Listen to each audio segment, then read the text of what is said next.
The Seedseer Council is a forum for hearers to share what they have learned from the elementals and decide matters of state. In effect, the council is the highest power in the land and the arbiter of Gridanian law. One must wonder, therefore, why they conduct their business at the Lotus Stand, an outside area with no roof. Scholars contend that this is for the benefit of the elementals, so they may watch the proceedings. While decisions are put to a vote, policies sometimes reflect the will of the elementals more strongly than the opinions of hearers. Following the calamity, however, this system has changed. Faced with the challenges of the Garlean Empire and rebuilding, Gridania could scarcely afford time spent in debate. Thus, the council has vested its full power in Carmi Sena until such a time as the danger has passed.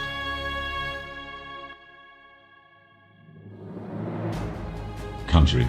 It is an art of which the focus of its studies are that of healing and purification. Practitioners of this art harness the powers given to them by nature so that they might bring about change in the form of spells. Primitive magic that once wrought by individuals known as midges, meaning those with the ability to manipulate ether, has existed since the dawn of time. It is not until 5 centuries ago that conjuring emerged. It is a shapeless agglomeration of spells and charms which led to the founding of Gridania. There was dark days when the elemental forces of the Shroud did not tolerate the presence of man within the 12's wood. This forced ancestors of Gridania to make their homes beneath the earth. One such great place was the subterranean city of Galmera. Still there was a need and want to live on the surface, and after 5 long decades they would finally succeed in gaining the favor of the elements which would reward them the rights to live on the surface, establishing the city-state of Gridania. It is also important to understand that for each tree, each shrub, each leaf and blade of grass, conjurers respect them all as if they are family akin to son or daughter. It is for that reason the elements return goodwill to the conjurers of the 12's wood.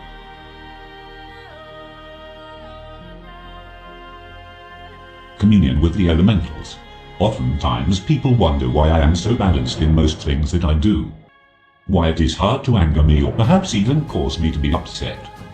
It's not that I've found the sublime answer on how to find inner peace. It's just I'm so comfortable speaking with nature that I've learned to calm my senses and just be honest to myself with my own thoughts. Conjuring teaches us that our feelings are the loudest part of us when it comes to speaking with the elements. They understand our emotions better than they understand our words. The truth, though, as I've come to understand, is that nature and its elemental forces want what any life form wants. Respect. Sure, they understand our emotions, but our actions, our intent, and our purpose are all things they come to read when we walk underneath the branches of their trees. Hence why if you are not true of heart, clear of mind, and walk with peace, the forest of the 12's wood will return these things upon you tenfold. Just a warning, of course.